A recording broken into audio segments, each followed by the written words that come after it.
Hey, welcome back to the studio. We're going to paint a sea turtle tonight. Here we go. I've already got the drawing ready.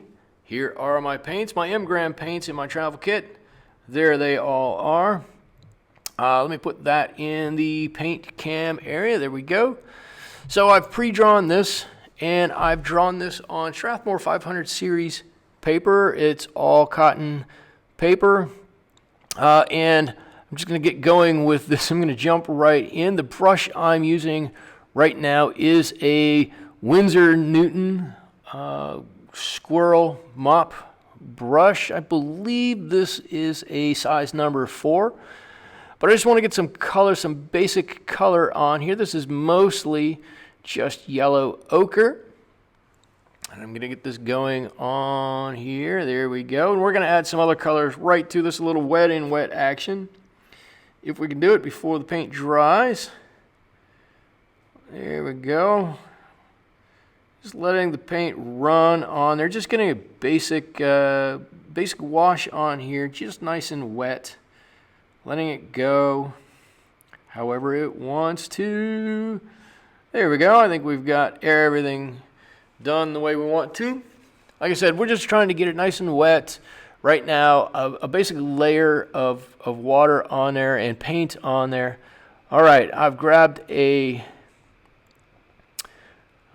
not sure exactly what brush I have. Oh, it's a silver black velvet brush and a little phthalo green. I'm just going to let that drop right into that color and mix and run and do what it wants to. Now, I will say phthalo green is a wholly intimidating color. If you don't use it a whole lot, it's quite intimidating. When you look at it on your palette, it's really green and really bright.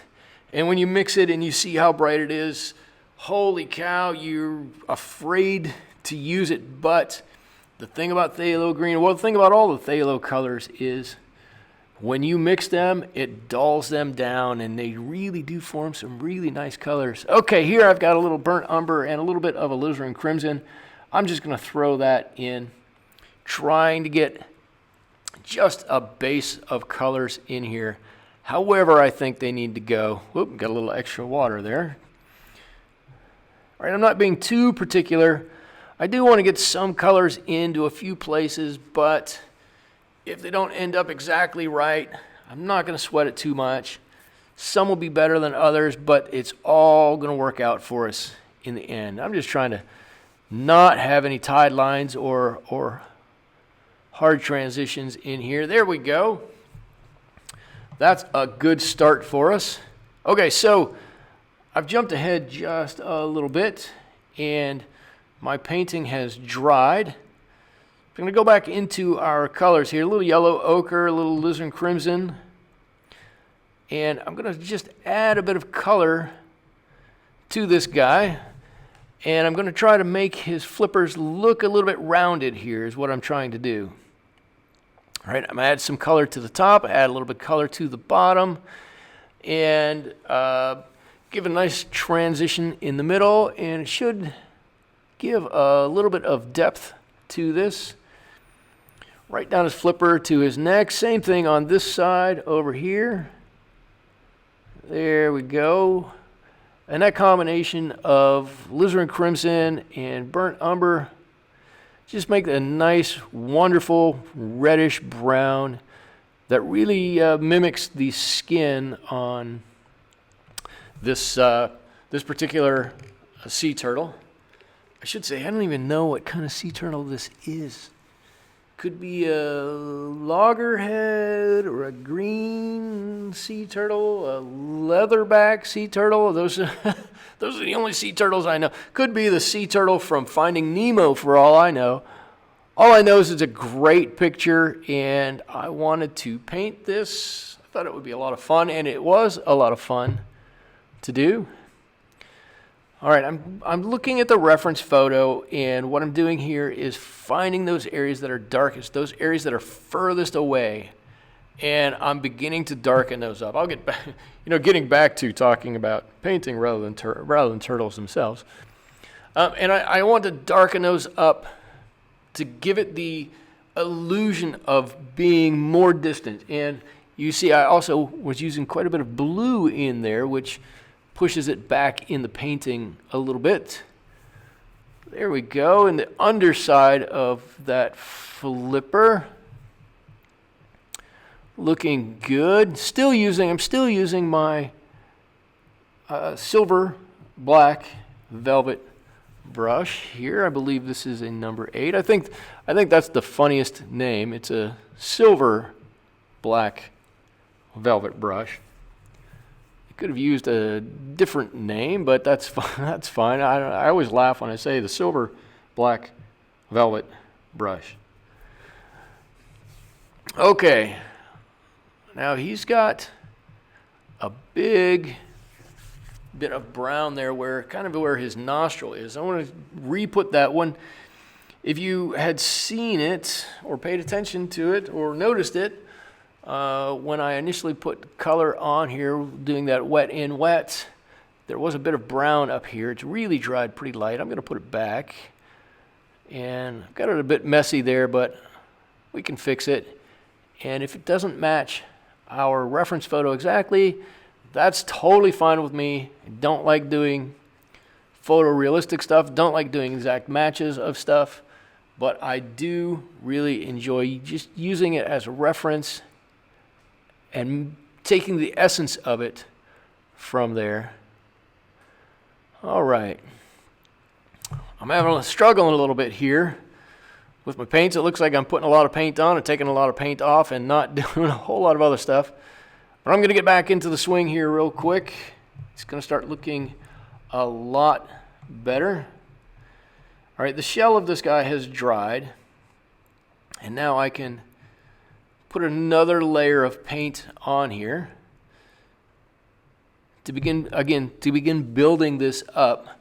So I make that darker back behind his head, and I leave his head a little bit lighter. His head will actually come forward off the page.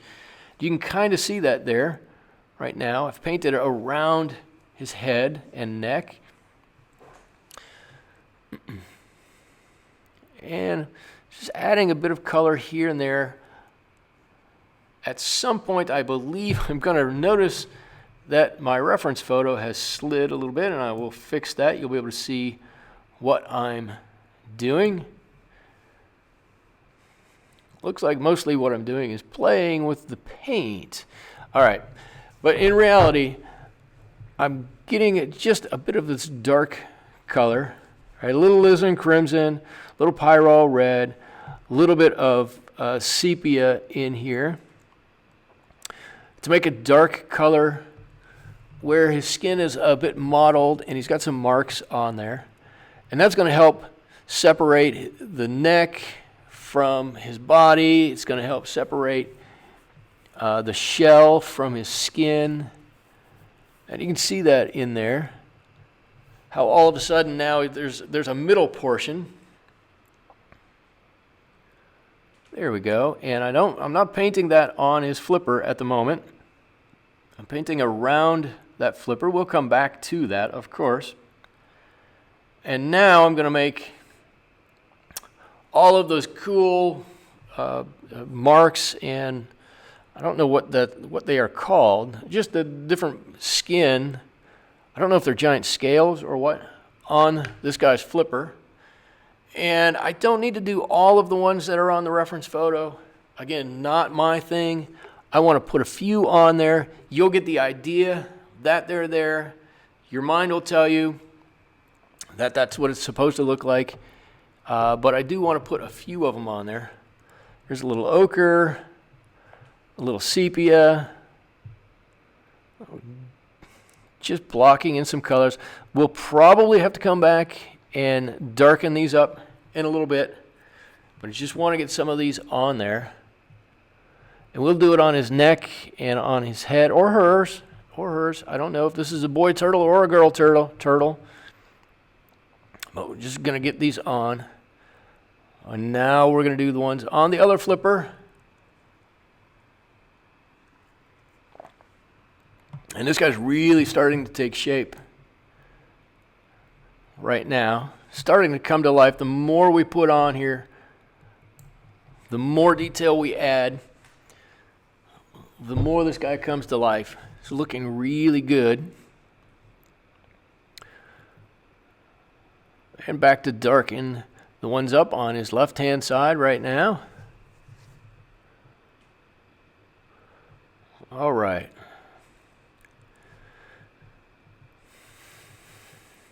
I've got a bit of, I believe this is olive green under here. And I want to make the separation on the top of his beak or his mouth from the bottom portion. And that allowed me to do it quite nicely. A little bit of sepia, a little bit of yellow ochre, a little bit of what looked like phthalo blue under there. And I'm just trying to just add a little bit here. Really what I want is just a little bit right on the edge where I'm painting right there, and blend the rest out. It's going to give a little dark mark there and should add quite a bit of depth to his head. Make it look more rounded, like that chin is rounded underneath there. And maybe a little bit on the top. There we go, right in and around his nose and eye. All right. Oh, that's looking a lot better than it was a couple of minutes ago. All right, let's go back into our dark-ish mixture here. We can add in a little bit of the shell, and that's way back there, and it's nice and dark. Again, that's got some sepia in it. That's got a little bit of phthalo green in it. A little bit of ochre in there, but fairly dark mixture.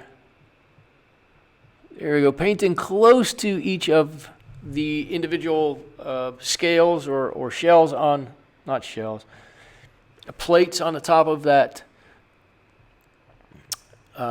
shell. I don't know, all of a sudden I can't talk. But not quite touching, which will leave that little joint in between them. Hey, there we go. Now you can see what I'm doing. All right. Phthalo blue, phthalo green, a little bit of burnt umber to darken it up and maybe warm it just a little bit.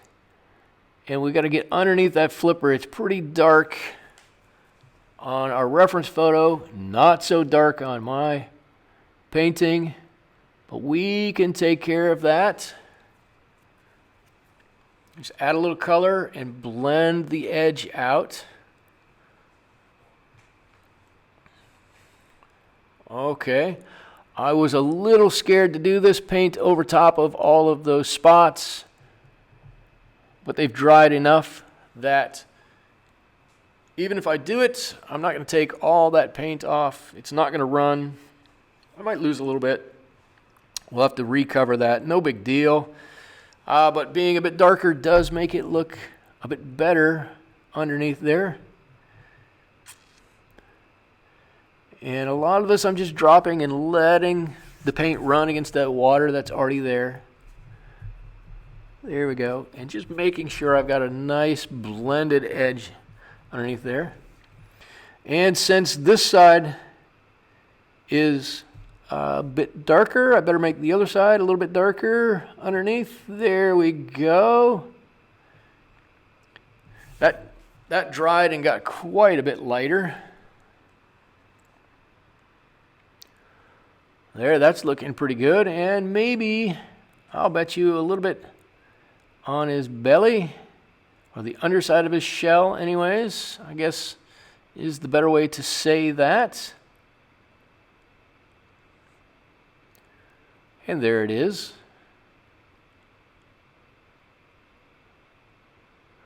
Just moving away a little bit of extra water that's there. There we go. I don't want it to run too much. It will all pool at the bottom if I don't do that. My painting surface is slanted at about 10 degrees, 8-10 degrees, somewhere in there. All right, I'm still fiddling with his head. There was, of course, this big brown area right there, and I obviously am not satisfied with the way it looks, but I'm going to get it. Gotten it pretty good. And just blending that way out really helps. Now we're going to add some spots here. Sepia, phthalo green, looked like a little turquoise or maybe cobalt blue in there to add a little body to it.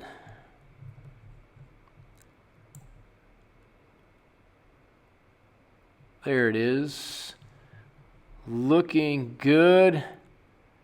And yes, we're going to come back and darken these up. It's funny that the spots on the flippers aren't the same color as the spots on this guy's head. I mean, of course they're not on my painting, that's fine. But it didn't look like they even were on the reference photo either, which I thought was a bit funny. I don't know if it was supposed to be or not. Again, like I said, I don't know a whole lot about turtles, other than I think they're extremely cool. But there it is. We're coming down to the end on this one now. Just going to do a few detail things here, and of course I've got to put his eye on there, which is one of the most important things. But if you like this video, please subscribe to my channel. Hit the like button down below. If you don't already, you can follow me on Twitter and Instagram. I believe those links are down below also. I do have several paintings for sale on Etsy. The link for that is, of course, down below. If this guy is not for sale there right now, he will be very shortly. If you're interested in this painting, if you didn't know about it, I do a live stream on Saturday evenings at 8 o'clock Pacific time. I really enjoy it. It's a lot of fun. I try to make it enjoyable and fun for everybody who joins me. Also, I would love to see you there. You can come and paint along with me, or you can watch and ask questions. Both are completely acceptable. I love answering questions. Sometimes it devolves into more of a Q&A session than it is a painting session, which is completely fine. For anybody who's learning, I love to do that. There we go. 2 little nostrils on the end. And we are about done with this one. Thank you so much for stopping by and watching me paint this cute little sea turtle. We'll see you next time back in the studio. Bye-bye.